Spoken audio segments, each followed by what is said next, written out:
Welcome to Quality Coaching Academy. औज़ुबिल्लाहिमिनश्शैतानिर्रजीम बिस्मिल्लाहिर्रहमानिर्रहीम अस्सलामु अलैकुम वरहमतुल्लाहि वबरकातुहू।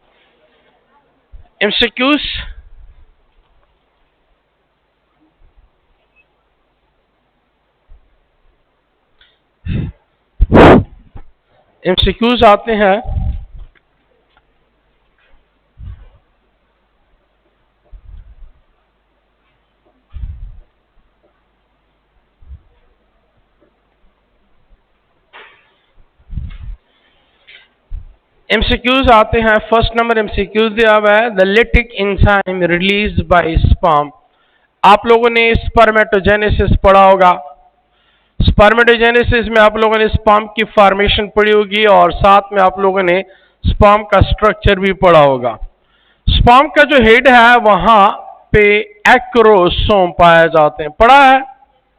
एक्रोसोम के अंदर खास किस्म के एंजाइम होते हैं, उस एंजाइम को क्या कहते हैं?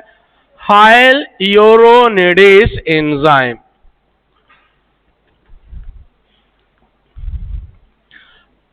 और ये एक्रोसोम कौन सी सेल ऑर्गेनेली बना रही है? Golgi body.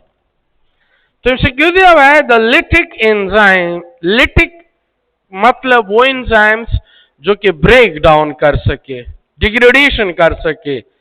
किस चीज की डिग्रेडेशन कर सके?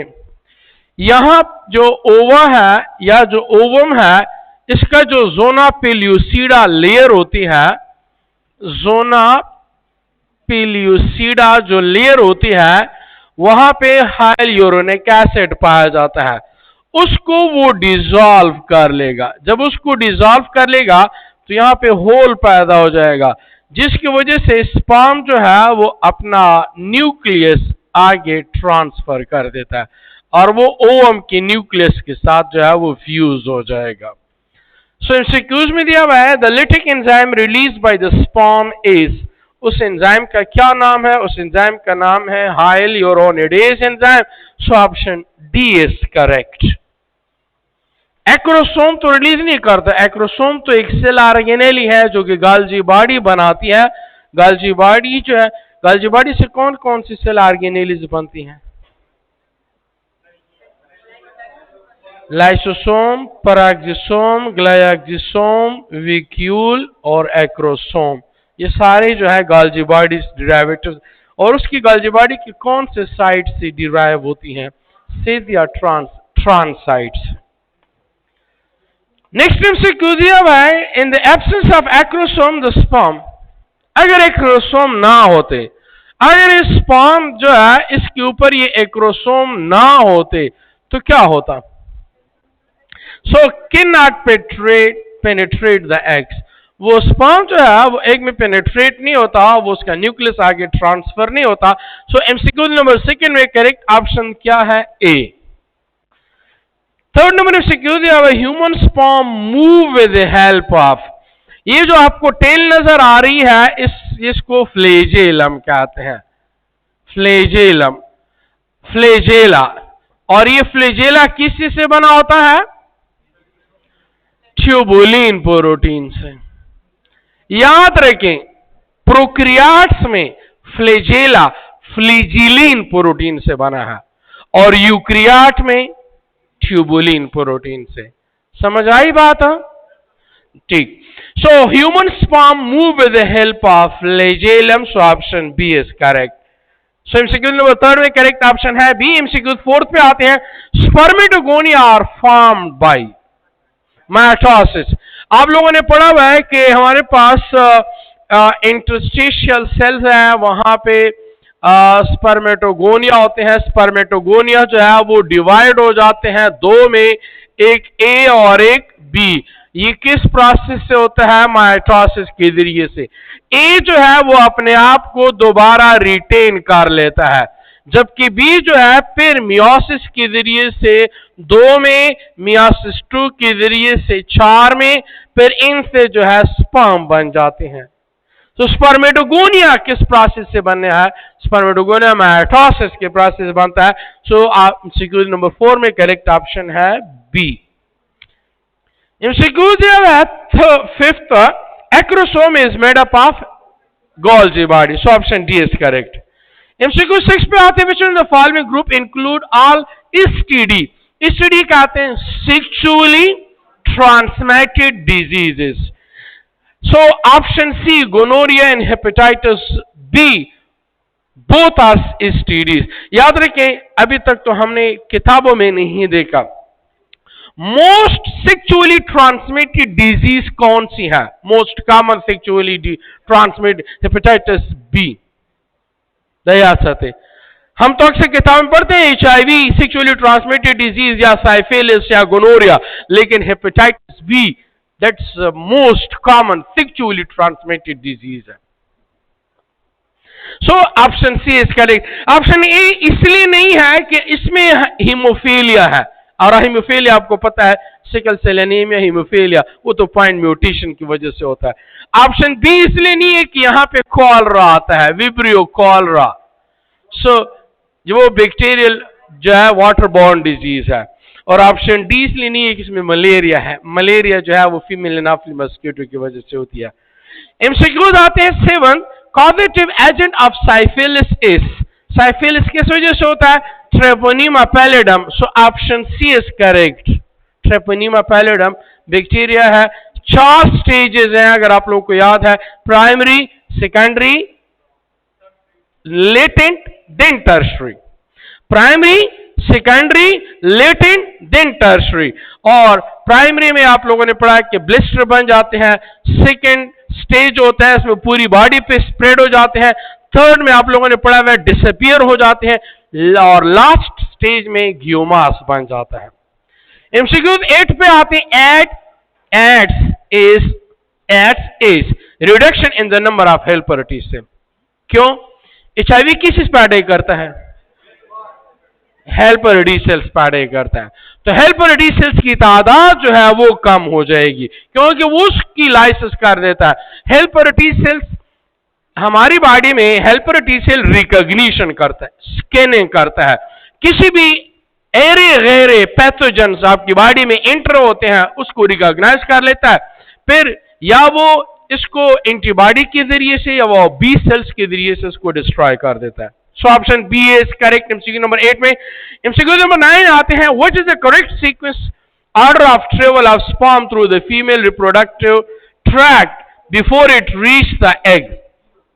Option B, vagina, cervix, uterus, oviduct. और मोस्ट कॉमनली अक्सर एमसीक्यूज पूछे जाता है फर्टिलाइजेशन कहां पे होती है? ओविडक्ट में. Oviduct is also called Fallopian tube भी कहते हैं. Uterus is also called womb. MCQ 8 के ऑप्शन बी करेक्ट थे. C, autoimmune disease. Autoimmune disease तो नहीं है ना. ऑटोइम्यून डिजीज क्या होती है? एबनॉर्मल एंटीबॉडीज है. Abnormal antibodies attack on body parts. Lupus, ankylosing spondylitis, juvenile rheumatoid arthritis, वो जो इम्यूनिटी के चैप्टर 13 में दिए हुए हैं वो ऑटोइम्यून डिसऑर्डर्स है. ये तो ऑटोइम्यून नहीं है. ऑटोइम्यून होता है कि आपकी बॉडी का जो इम्यून सिस्टम है वो एबनॉर्मल हो जाए, इस वजह से. अच्छा,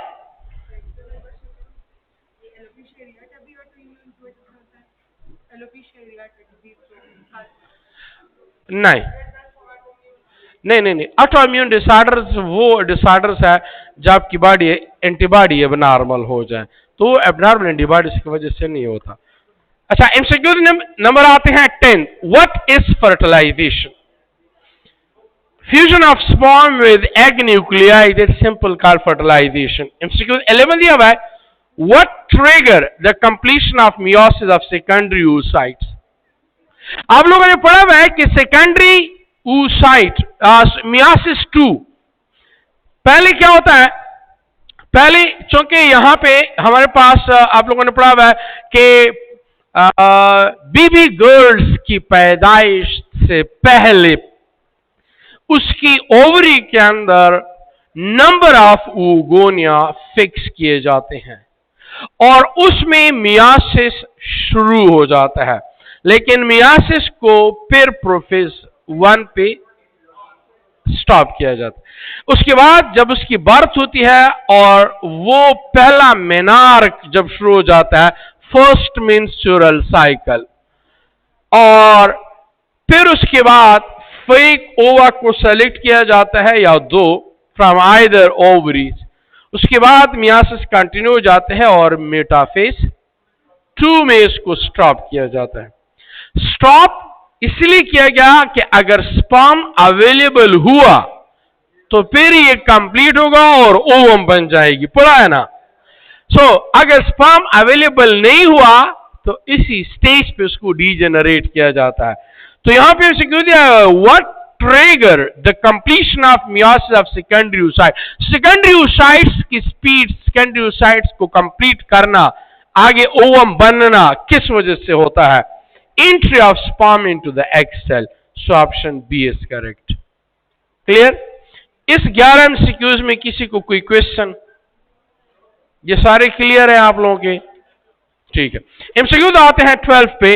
the fusion of haploid sperm in nuclei during fertilisation lead to the formation of a diploid zygote बन जाएगा। So option B is correct. MCQ 13 पे आते हैं। At what stage of development is the sex of the human baby determined? Zygote.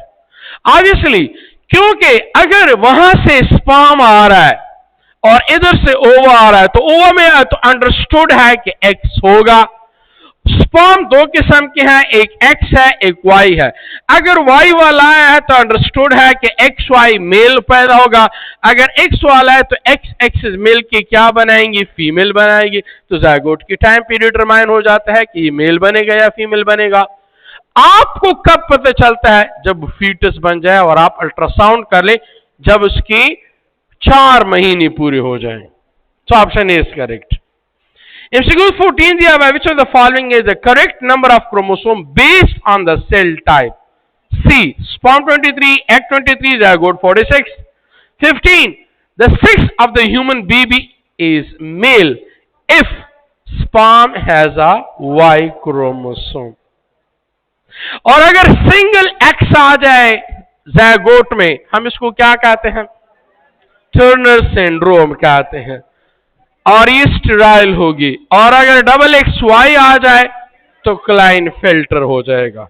MCQ आते हैं 16 the primary sex organ of the female reproductive system is ovaries. So option B is correct. 17 fallopian tubes are also called as oviduct. So option A is correct. 18 the mature follicle is also called as Graafian follicle भी कहते हैं। So option B is correct. 19 fertilization of the egg by sperm occur in oviduct. Option A is correct. 20 if mammalian ovum fails to get fertilized, which one of the following is unlikely? आप लोगों ने ये पढ़ा हुआ है कि सबसे पहले हमारे पास एक सेल है, इसको कहते हैं फॉलिकल सेल। फॉलिकल सेल जो है under the instruction of FSH follicle stimulating hormones, वो क्या कर लेते हैं, ये एस्ट्रोजन को रिलीज कर लेंगे। इनसे क्या बन जाएगा? Graafian follicle cell. अब ये ग्राफियन फॉलिकल सेल्स क्या कर लेते हैं? ओवोगोनिया को साथ में ले लेते हैं, इसकी मैच्योरेशन करेंगे। और इसके बाद जब ये सारा ओवा प्रोसेस कंप्लीट हो रहा है तो LH ल्यूटेनाइजिंग हार्मोन, और LH को मेल में क्या कहते हैं? Interstitial cell stimulating hormone. फिर इसकी इंस्ट्रक्शन पे एग या ओवा को रिलीज किया जाएगा और क्या बन जाएगा? Corpus luteum. कार्पस ल्यूटम क्या प्रोड्यूस करेगा? प्रोजेस्टेरॉन प्रोड्यूस करेगा। अब आपको पता चल गया क्या कह रहा है? If mammalian ovum fail to get fertilised, अगर ये फर्टिलाइजेशन नहीं हुई, क्योंकि हमने पढ़ा कि एक तो तब बनेगा जब स्पर्म अवेलेबल है, स्पर्म अवेलेबल नहीं है तो आगे क्या होगा? प्रोजेस्टेरॉन लेवल डिक्लाइन, प्रोजेस्टेरॉन नहीं बनेगा। एमसीक्यू 21 दिया हुआ है, चूज द करेक्ट ऑर्डर। क्या चाहिए था? If mammalian ovum fail to get fertilized, which one of the following is unlikely? हाँ, carpus luteum will degenerate, दूसरा, एस्ट्रोजन सिक्रीशन डिक्रीजेस। तीसरा,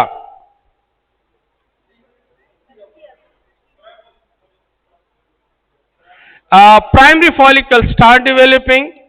और चौथा, progesterone level declines. So a mammalian cell fails to get fertilise, mammalian cell fertilisation उसकी नहीं हुई। तो fertilisation ना होने से क्या मसला आ सकता है?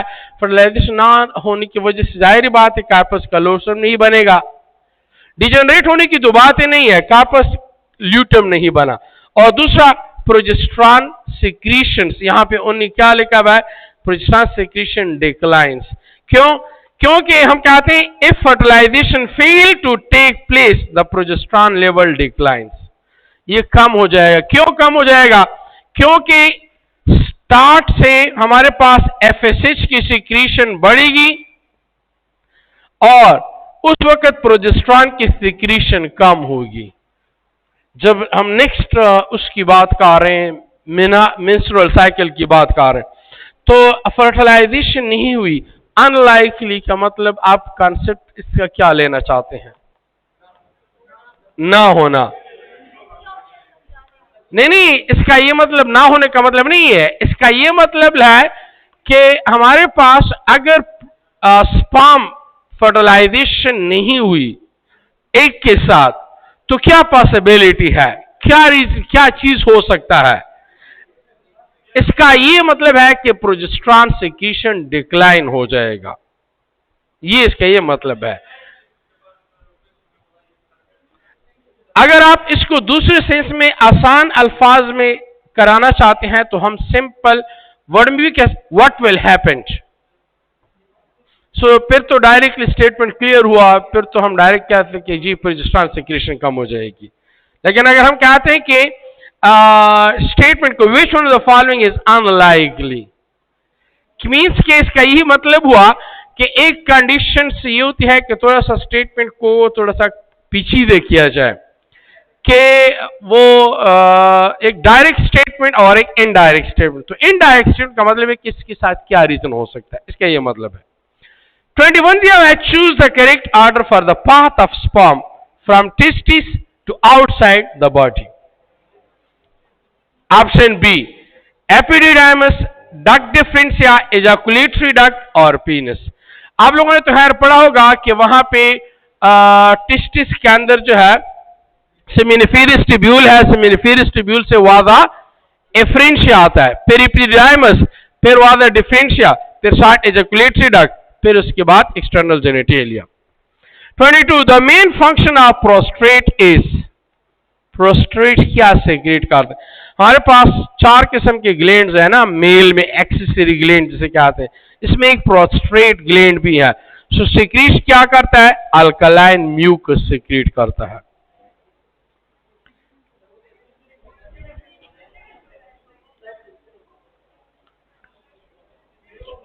एसिडिक होता है, क्लियर है, मुझे कंफर्म पता नहीं है। इसकी कंपोजिशन क्या होती है? सेट्रेट आयन है तो जाहिर बात है फिर तो एसिडिक होगा, और हाई यूरिनेडिस। So secretion of,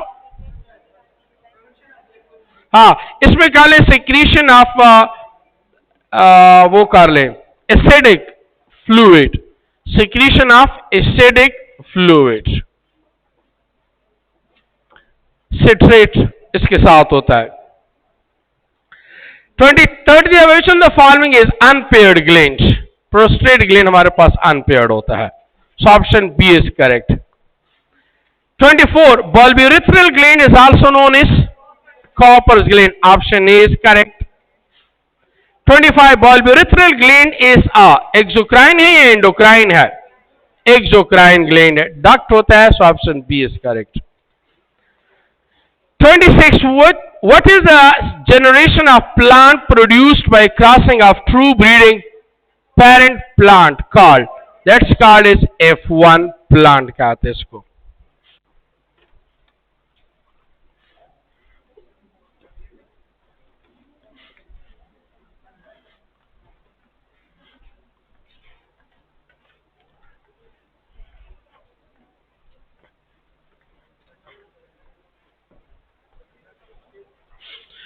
breeding parent plant है, capital T versus small T. अब ये जो क्रॉस है इसको हम क्या कहते हैं? रेसिप्रोकल क्रॉस कहते हैं। और इससे जो ऑफस्प्रिंग बन जाते हैं वो कैपिटल टी स्मॉल टी, इसको कहते हैं F1 generation. F stand for filial. So F1 generation first filial generation हमारे पास आ गई। अब अगर हम इसको आपस में क्रॉस करते हैं तो हम इसको कहते हैं brother sister cross. Brother sister cross कहते हैं। इससे जो ऑफस्प्रिंग हमारे पास आ जाती है इसको हम क्या कहते हैं? F2 generation. अभी हमारे पास F2 जनरेशन हुई। और अगर हम इसको इसकी पेरेंट के साथ क्रॉस कर लें, ट्रू ब्रीडिंग के साथ, अब इसको हम कहते हैं बेक क्रॉस। इसको हम क्या कहेंगे? बेक क्रॉस कहते हैं। लेकिन अगर हम सिर्फ इसको रिसेसिव के साथ क्रॉस कर ले तो तब हम इसको टेस्ट क्रॉस कहते हैं। तो इसलिए हम कहते हैं कि हर टेस्ट क्रॉस बेक क्रॉस होगा, लेकिन हर बेक क्रॉस टेस्ट क्रॉस नहीं होता। दिया हुआ है 27, what does F in F1 progeny stand for? Filial. Option A. 28, what would be the progeny of F1 progeny produced by cross between tall and dwarf true breeding garden pea plant? So all are tall. Option A is correct. 29, I inflated के लिए है, I inflated के लिए है, ये इस तरह भी आ सकता है, और स्मॉल I कॉन्स्ट्रैक्टेड के लिए है। पोर्ट कलर आप लोगों ने, पोर्ट शेप आप लोगों ने पढ़ा होगा। बास पोर्ट शेप जो है वो थोड़े से स्मूथ होते हैं और बास पोर्ट शेप जो है वो इस तरह कुरदरा होता है। So give that the phenotype of F1 is inflated port. सारे के सारे क्या आने चाहिए? वो सारे के सारे इन्फ्लेटेड आने चाहिए। इसको अगर आप क्रॉस करें तो F1 में सारे के सारे क्या होंगे? इन्फ्लेटेड होंगे ना। And that the parents are true breeding, which of the following is not a possible genotype of parent? C. C क्यों नहीं हो सकता? C इसलिए नहीं हो सकता कि अगर देखा जाए हमारे पास पेरेंट 1 जो है वो स्मॉल आई है और पेरेंट 2 जो है वो भी हमारे पास स्मॉल आई, तो इससे किसी भी सूरत में आप इन्फ्लेटेड हासिल नहीं कर सकते। बाकी जो है उसमें इन्फ्लेटेड आ जाता है, लेकिन इससे आपको इन्फ्लेटेड नहीं मिलेगा। पूछ लें, समझ आ गई? 30, what would be the phenotype of cross between violet and white flower true breeding garden pea plant? Violet आएगा क्योंकि वायलेट जो है वो डोमिनेंट है व्हाइट के ऊपर। 31, with green pot as a dominant trait, कौन सा डोमिनेंट है? ग्रीन। ग्रीन ट्रेट जो है उसके बारे में कहते हैं कि ये डोमिनेंट ट्रेट है। और येलो के ऊपर जो है वो ग्रीन ट्रेट जो है वो डोमिनेंट है।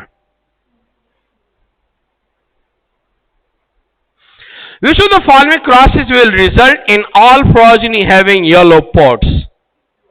C. Homozygous yellow and homozygous yellow. इसको अगर आपस में क्रॉस करेंगे, होमोजाइगस येलो के साथ अगर आप क्रॉस करेंगे तो इनसे आंसर क्या आएगा? वो येलो ही आएगा, बाकी से नहीं आता। 32, if capital V produce violet flower, इससे कौन सा आ रहा है? वायलेट फ्लावर आ रहा है।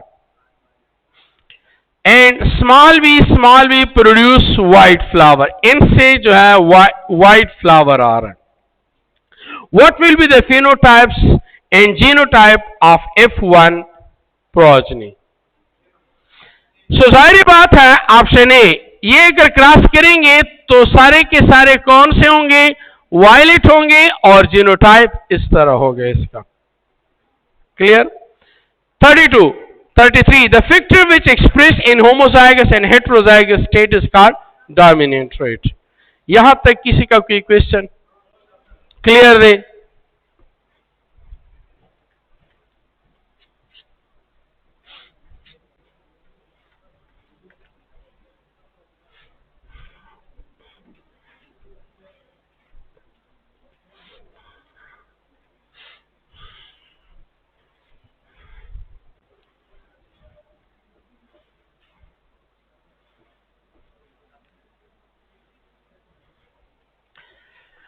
"34. A plant that exhibits two allele for one trait is called." इसको हम क्या कहते हैं?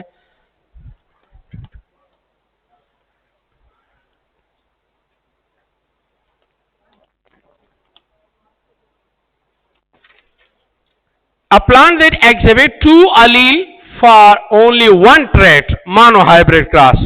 हम कहते थे ना capital T versus small T, ये हमारे पास कैपिटल टी और स्मॉल टी, तो प्लांट हमारे पास क्या है? Monohybrid cross.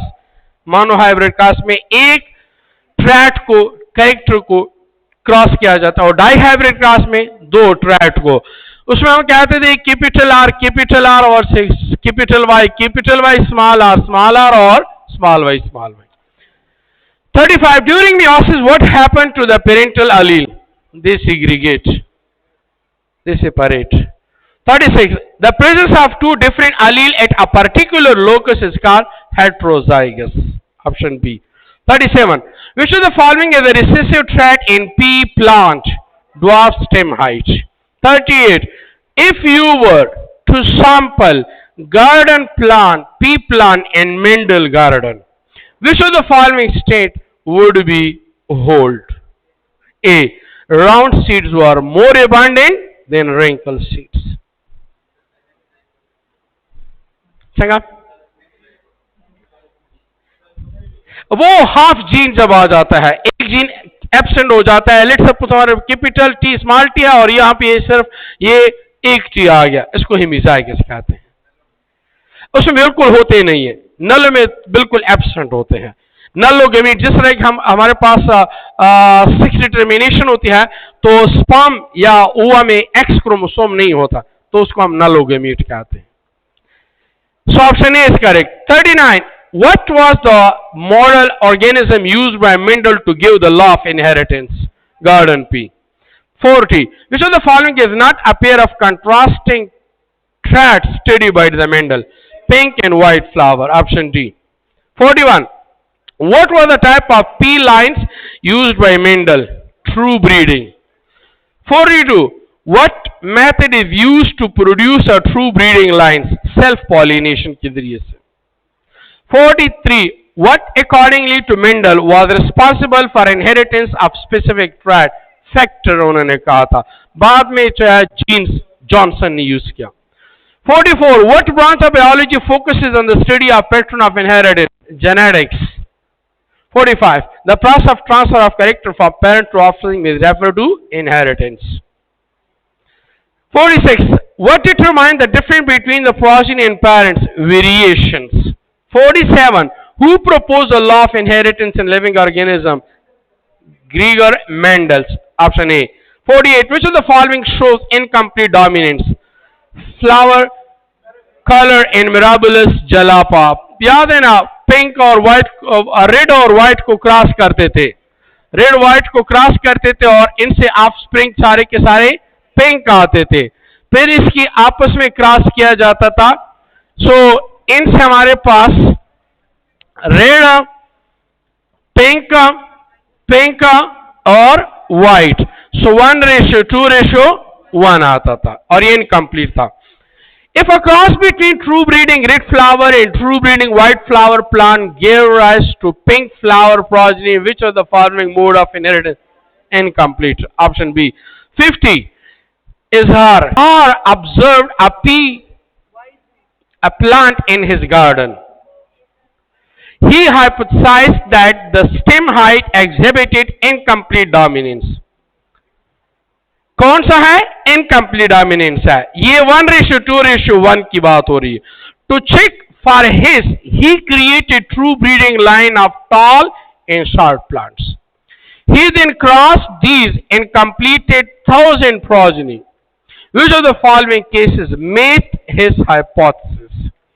Option B, 250 tall plant होंगे, 500 intermediate plants होंगे और 250 small plants होंगे to follow 1:2:1 of incomplete dominance. और ऐसे दें 51.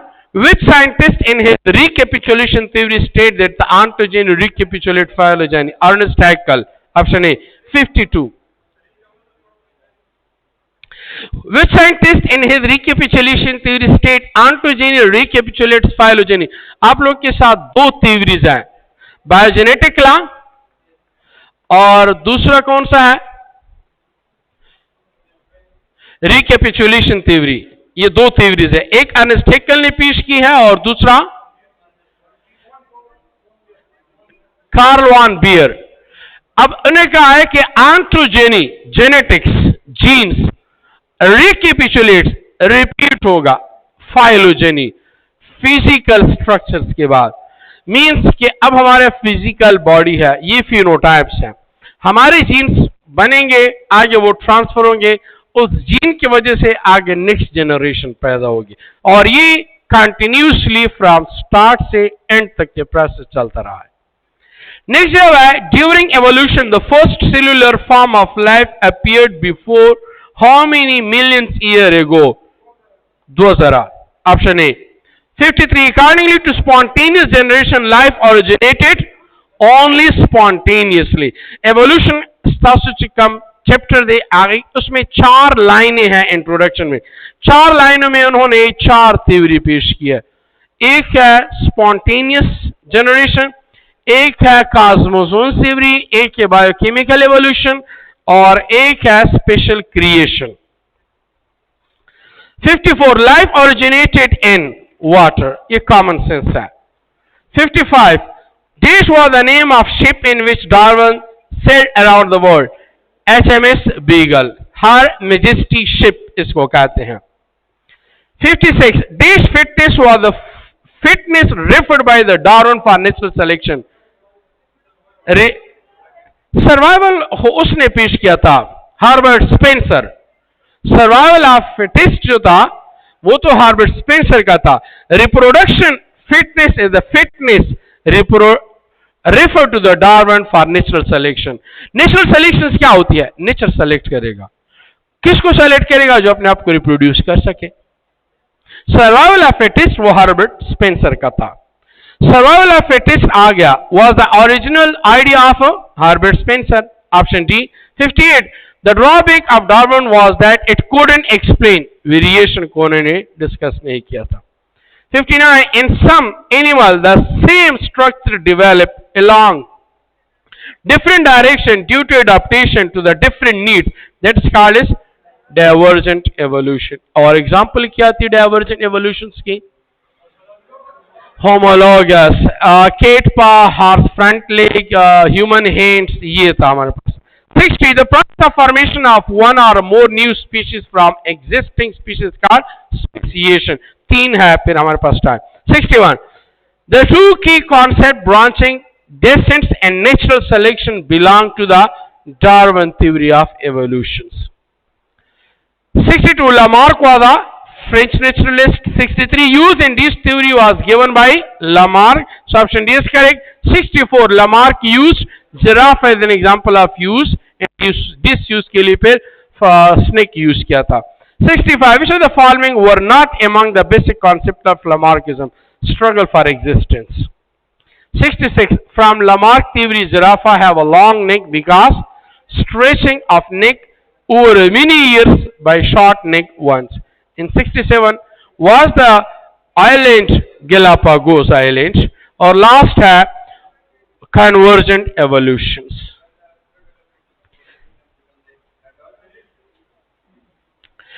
Which of the following was not among concept of Lamarck? Lamarck co-values use and disuse.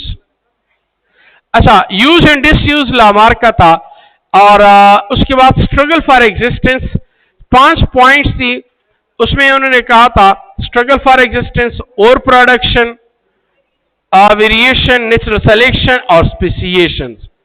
तो वो इसका नहीं था। 29 की दादे देवी I for inflated and small I for constricted.